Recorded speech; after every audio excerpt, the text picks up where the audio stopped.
बहू बनी शेरनी। मीरा सोसाइटी में नई नई रहने आई थी। एक रोज उसकी पड़ोसन कहती है, हाय, मेरा नाम तमन्ना है, मैं पास के घर में रहती हूँ। आप नई आई हैं तो सोचा मिलाऊं। अच्छा किया, आइए ना बैठिए, मैं आपके लिए चाय लेकर आती हूँ। अरे नहीं, चाय तो मैं साथ लाई हूँ।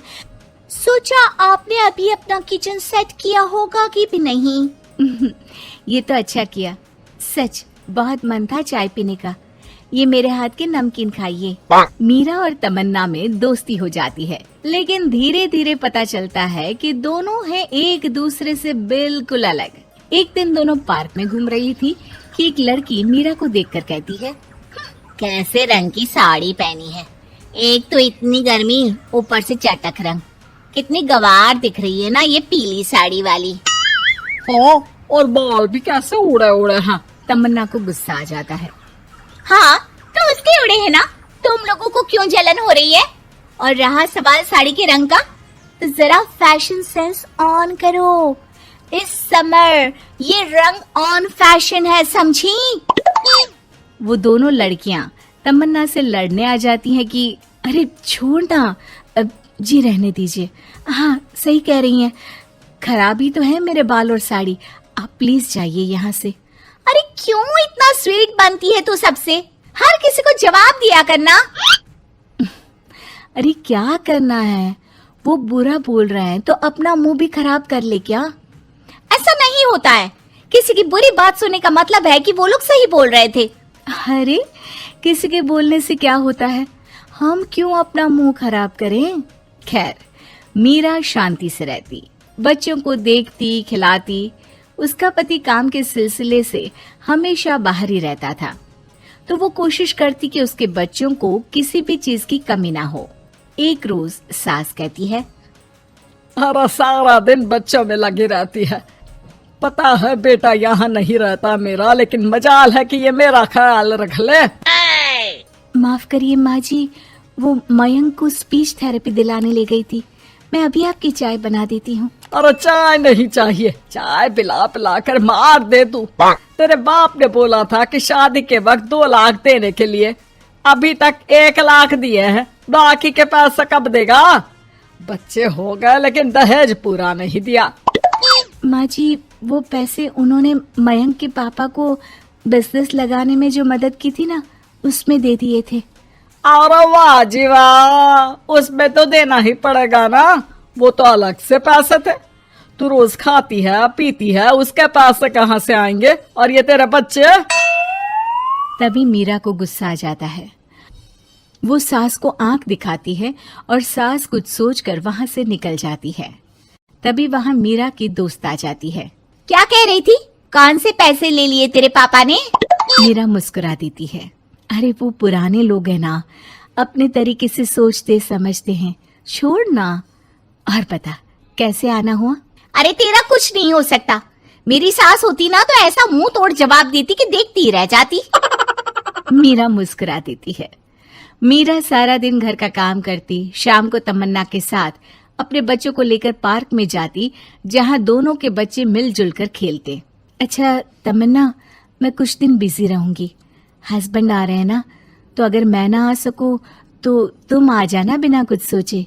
मीरा घर आ जाती है, जहां पति पहले से ही मौजूद होता है।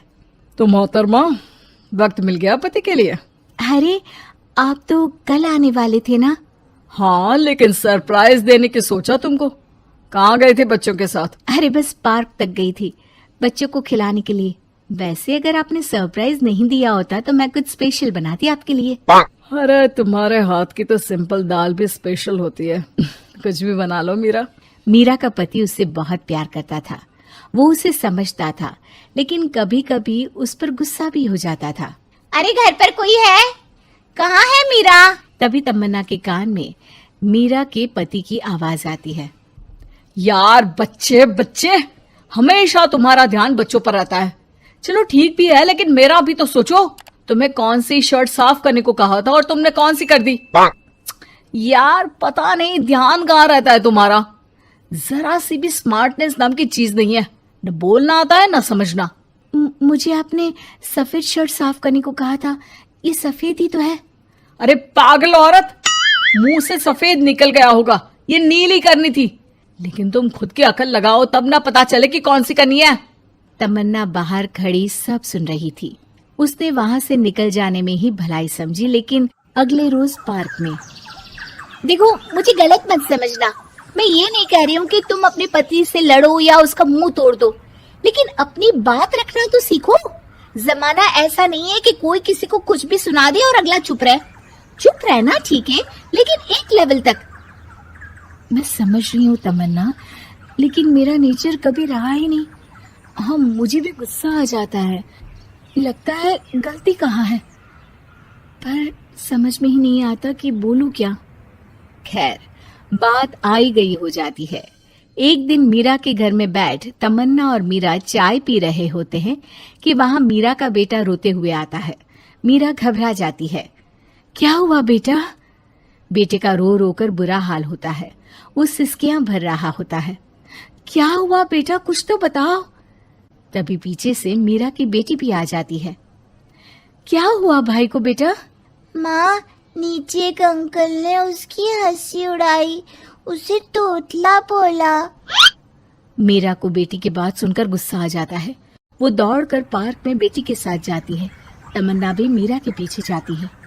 कौन थे अंकल? हाँ, वो लाल शर्ट वाले। क्या आपने मेरे बेटे को तोतला बोला? हाँ, क्योंकि वो तोतला रहा था। तोतला कहेगा। मीरा गुस्से से लाल हो जाती है और जोर जोर से चिल्लाने लगती है। मजाक समझा है क्या? किसी बच्चे के तोतलेपन को दूर करने के लिए माँ कितनी मेहनत करती है। मैं रोज उसे सबके सामने बोलने के लिए प्रेरित करती हूँ। बड़ी मुश्किल से मेरे बेटे ने बोलना सीखा है, उसे भी चुप करा दिया आपने। क्यों? मुझे माफ कर दीजिए। आपका बच्चा होता तो क्या उसका भी आप ऐसे ही मजाक उड़ाते? देख लीजिए मिस्टर, साफ बता दे रही हूँ, भूल से भी मेरे बच्चों का मजाक उड़ाने की कोशिश की तो बहुत ज्यादा बुरा हो जाएगा। तमन्ना दूर खड़ी मीरा का ये रूप देख रही होती है। वो समझ जाती है कि एक औरत के अंदर की शेरनी तभी जगती है जब उसके बच्चे को कुछ कहा जाए।